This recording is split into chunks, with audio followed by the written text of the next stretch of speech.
Hey guys, and welcome back to Mad About Skin. In today's video, we are talking the very best of Korean skincare. Well, in my opinion at least. And I'm going to be sharing with you the very favourite products I've discovered since starting on my Korean skincare journey around 16 months ago. I've got so many products that I've fallen hard for and have become ding ding ding instant holy grails in my routine. I'm going to be mixing it up a little bit today, and I'm going to be incorporating them in a morning routine that I'm going to be sitting down and doing as we go through this video. So sit back, relax, and let's talk the best of Korean skincare. Now, before we jump into this, and I've got a whole lot to cover, so I should really get on with it, I did just want to leave one caveat, which is that all of these products work beautifully for me and my skin type, which is oily, acne, and blemish prone. I think most of these products would work for almost all skin types, but I do always caveat that what works for me doesn't always work for everybody, and make sure you match your products to your skin types. I'm super breakout prone, as you can see from this giant zit manifesting on my forehead, so this is a really great routine if you're looking to minimize the amount of oil in the skin and help to cut back on any breakouts you might be experiencing. I'd love for you to share your very favorite ride or die Korean skincare products in the comment section below, but if you're doing that, don't forget to leave your skin type as well, so it'll help people to kind of match whether it'll work for themselves. While you're down there, if you want to see more Korean skincare content, don't forget to give the video a like to let me know. But that's the waffle out of the way. Let's cut that and jump straight into cleansing, which I actually did off screen. Kind of wanted to avoid the water and the cleansers and the filming equipment and all of that going wrong, but I used this product, which was the From Green Deep Foaming Cleanser by Purito. I can't believe that I only discovered this product literally 2 months ago, because since I did, game changing. It works so well for my skin type, but more than just that, it feels so luxurious and thick. It comes out almost like a balm. It is that thick, but it lathers into this silky, soft, beautiful lather that just feels really bougie and spa-like, and yet the price point is so affordable. I've left a link to this, as I will all the products below, if you do want to check them out in more detail, read the reviews, or check the ingredients. But this, honestly, was an instant ding ding ding holy grail the second I put it on my skin. It's pH balanced, so it's a great way to start your routine without upsetting the pH balance of the skin, and it doesn't leave you stripped or dried. I think maybe if you have super dry skin, you're obviously going to want to go for an oil or a balm cleanser, but for everyone else, I think this could be a great option. Some other honourable mentions I want to call out is this. This is the Serums Day by Day Cleansing Gel. I think I pronounced that right. This is a great option if you're looking for a much more water-like gel cleanser. It's not quite as good, in my opinion, as the Purito, which is just another level luxury, but I do really enjoy it, and it's one that I have been using every so often.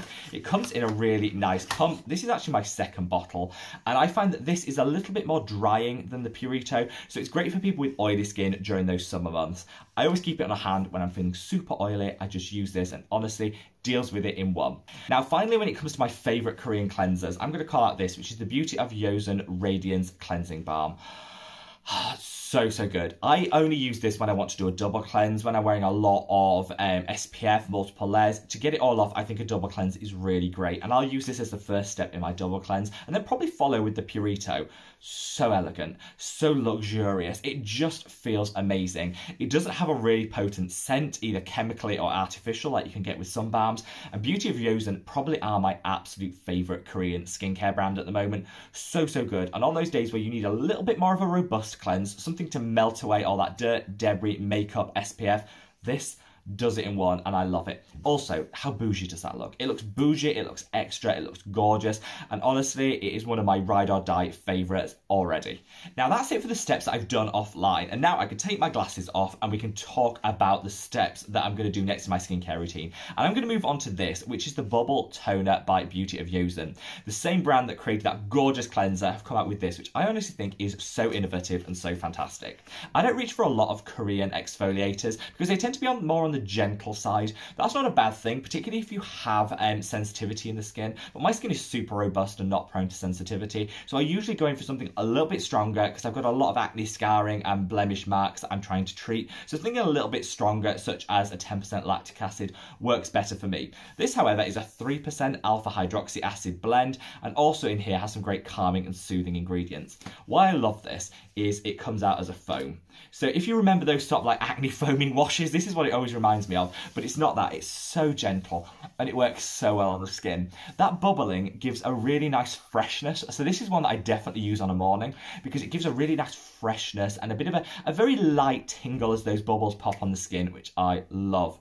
It's super gentle. I'd say a 3% alpha hydroxy acid is suitable for almost all skin types, bar maybe the very, very super sensitive. And this, honestly, it's my favourite of the Korean exfoliators.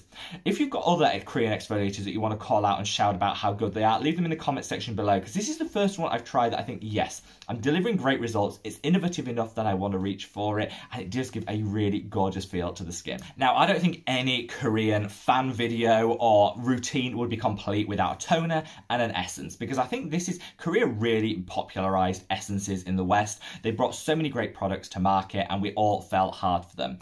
I've got a couple. Now, a lot of people like to layer multiple toners, like to layer multiple essences. That's not something I particularly like doing. I prefer a serum texture to an essence or a more watery texture. That's just personal preference, which is why I've only got two that I really want to call out. There are so many other great Korean toners out there, and I'm going to capture a whole host of them like a try on and review in an upcoming video, so watch out for that. But the one that I reach for in terms of essences the most is this. This is the Blythe Vital Treatment 9 Essential Seeds. This has a lot of seed extracts in, well, it's in the name, 9 seed extracts. And honestly, I was skeptical when I put this on. I thought, oh, seed extracts, is that going to be oily? Is it going to be greasy? Is it going to break me out? Absolutely not. This is so nourishing, so hydrating for the skin. It leaves your skin feeling velvety soft, hydrated to the gods, and also I feel if I use it every day for like a week, my skin is noticeably softer. This is now a product which I do use every single day in my routine. I discovered it 6 months ago, and this is my 3rd bottle, so I'd say you probably get about 2.5 months out of each bottle, which is not bad for the price point. Cruelty free, as are the recommendations I'm making today, and Blythe, honestly, after Beauty of Yosen, probably one of my favourite Korean brands. This is more of a, if I can try and get that, it's more of a gel-like consistency than some serums. I go a little bit lavish with it. You probably don't need to use as much as I do, but oh, when it goes onto the skin, it is so good. It's got a very light fragrance to it, which won't be great if you have sensitivity to fragrance components, but for me, it's a beautiful pick-me-up. It smells like summer, and it just leaves your skin feeling velvety smooth and so hydrated. The key to this is don't let it dry down completely before you put your next steps on. I always think it's great to have the skin slightly damp as you then work through your skincare routine. But this, honestly, a ride or die favourite. That was an essence, and in terms of some of the toners that I want to call out, I'm going to give a shout out to this, which is the Isntree Hyaluronic Acid Toner. I don't like to have too much hyaluronic acid in my skincare routine, but on the body, this is great. Look at me, you practically get like a gallon worth of product, and you can lather this on the body and then put your moisturiser on top.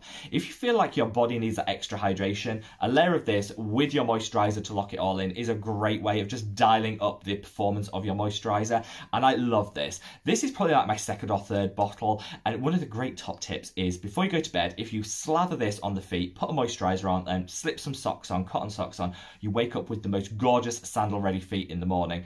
Really great tip, and also just all over the body. It's so great because you get a vat of the amount, I mean all of that product, super affordable, and you can be a little bit lavish to show the body some love. Finally, I'm going to call out this. This is the world's smallest product. This is the Neo Gen Micro Essence. This is their ferment one. I buy this in these small amounts because I don't use it every day, but I do like to travel with it because ferments, I think, are a great way of getting extra hydration into the skin. This is great if you're in a bit of a sunnier climate, or maybe you've had a bit of sun exposure and you find it's dried your skin out a little bit. Just putting this on after I've used the Blythe serum, I feel just takes everything up a notch and gives me that extra hydration I crave.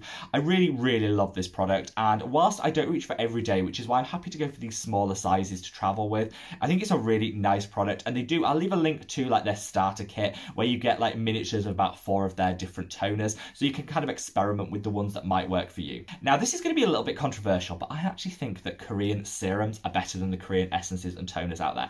I know you can all read me to filth in the comments, but they're the ones that I've gravitated towards the most, and I've found some of my holy grails.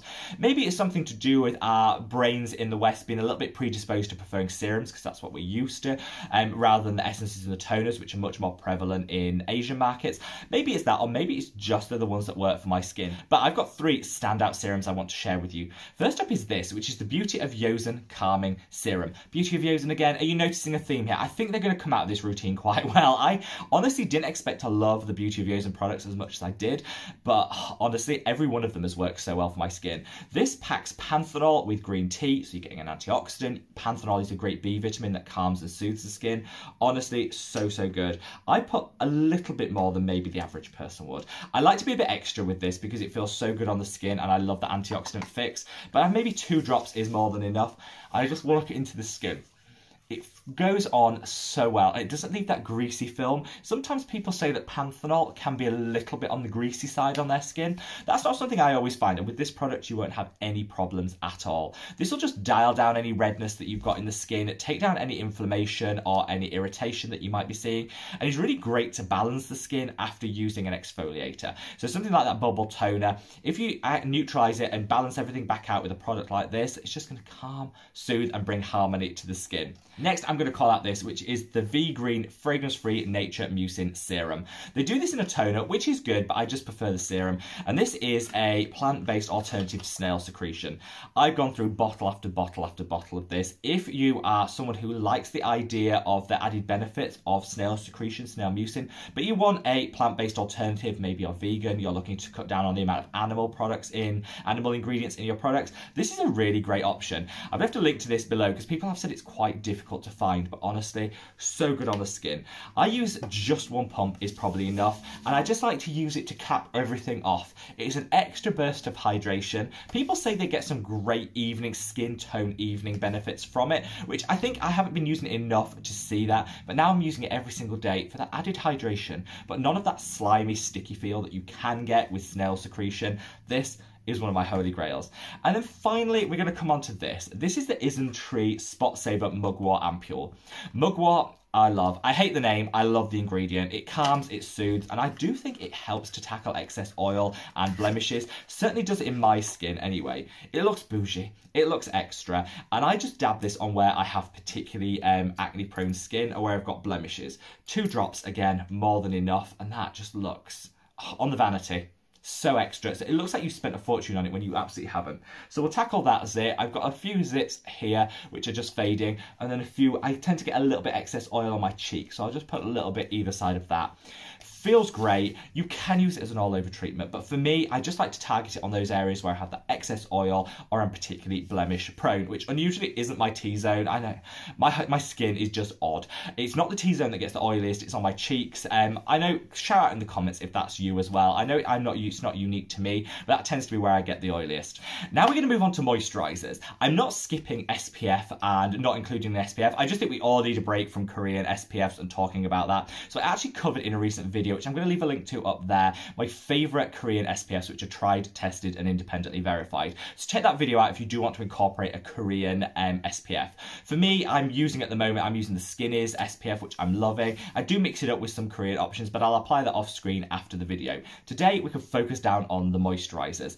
I have discovered so many moisturisers from Korea that I love. A lot of the Korean moisturisers work well for oily, blemish prone skin because obviously the humidity in Korea is through the roof, and so they often go for really light formulations which work fantastically if you have excess oil in the skin and you don't want to feel like you're wearing a mask. I've got a couple that I'm going to run through as my favourites. First up is this. This is the Blythe Pressed Serum in Crystal Ice Plant. Anyone that's watched this channel before knows how much I love this product. So good, and honestly it just gives that veil of hydration which you don't feel like you're wearing a mask. You can build it and add a couple of layers on if you want that additional hydration, but I find in summer one is more than enough for me. In winter, I tend to gravitate towards other moisturisers anyway, but this is one of my ride or die summer favourites. It smells gorgeous. It's got a very light, summery, fresh vibe, and my top tip, keep this in the fridge for that added coolness. If you wake up in the morning, you feel like your skin is retaining water, you're a bit puffy, do not panic. This in the fridge deals with it in one go. Next up, we have the iUnique Centella Calming Gel Cream. I actually tried this because Hiram raved about it on his channel, and I thought, okay, I liked what he was saying about it. I'd never thought to try it, and definitely didn't think to try it as a moisturiser, but I thought, let me give it a go. And honestly, so good. They sort of badge it as a calming addition to your routine, and I think in a way they envisaged that you would then put a moisturiser on top of it. I find this is more than moisturising enough for my skin. It gives a beautiful level of hydration, locks everything in and calms and soothes. It kind of rebalances everything. If you've used some harsh actives such as your exfoliating acids, maybe you've used some other acids within your routine, this just balances everything out and calms it. I don't feel I need to add a moisturiser on top of this, but if you do have very dry skin, you might feel that you need to. So good. Works to calm, soothe and hydrate, all of the good stuff. Now, before I leave you, I've got two other mentions that I want to make. The one that I'm going to be applying today, which is the Daily Moisture Cream by V-Green. V-Green being the one that did the snail-free mucin serum earlier. They also do this, which adds such a gorgeous lightweight texture. You don't need a lot. That's more than enough to cover my face. And it's got so few ingredients in. It's great if you're trying to minimise your exposure to ingredients to tackle sensitivity. But also, it's oil-free and it just leaves you feeling so hydrated. Of all the oil-free moisturisers, I think this is probably the one that gives the best feel, the best coverage. I'm going to call out one more moisturiser and an oil. This is the Beauty of Yosen Dynasty Cream. Honestly, I don't think there's been a single section of this routine where I haven't shouted out Beauty of Yosen. I just love them. I'm not sponsored. I haven't even ever spoken to the brand. It's just a case of, you know, when you try a brand and all of their products just work for you. So good. Their Dynasty Cream, it's light, it's whipped, it's gorgeous. And finally, I'm going to call out a facial oil. This is the Haru Haru Wonder Black Rice Facial Oil. A lot of you guys have been calling out the toner from this brand, which I've got on order and I hope to try, but this smells divine. It's got lavender oil in here as well, so not great if you have skin sensitivity, but for everyone else, before bed, a few drops of this, oh, it just makes everything feel so smooth and hydrated, ups the hydration level of whatever moisturiser you choose if you blend the two together, and that lavender just sends you into this gorgeous sleep, and honestly, I love this. It's this and the rosehip seed oil by The Ordinary are my two current go-to facial oils. So there you have it, guys, the very best Korean skincare according to me. I've missed out so many brands and so many products that I know you guys are going to read me to filth in the comments, but this is what it's all about. I'm coming on a journey into Korean skincare. This isn't something, I don't know everything there is to know about Korean skincare and the brands. I'm really exploring it alongside you guys, so please leave me your recommendations and thoughts and feelings in the comment section, because that'll really impact what I'm going to look for in future and the brands and products that I want to try. Hopefully this has given you a bit of an idea about incorporating them into a routine and giving you a few ideas for brands you might want to try. Definitely never forget your SPF and check out that video if you want one from Korea. I'm going to go off screen now and apply whichever SPF I think will work best for me today. Wherever you are in the world, guys, stay safe, stay well, and I look forward to seeing you in the next video. Take care.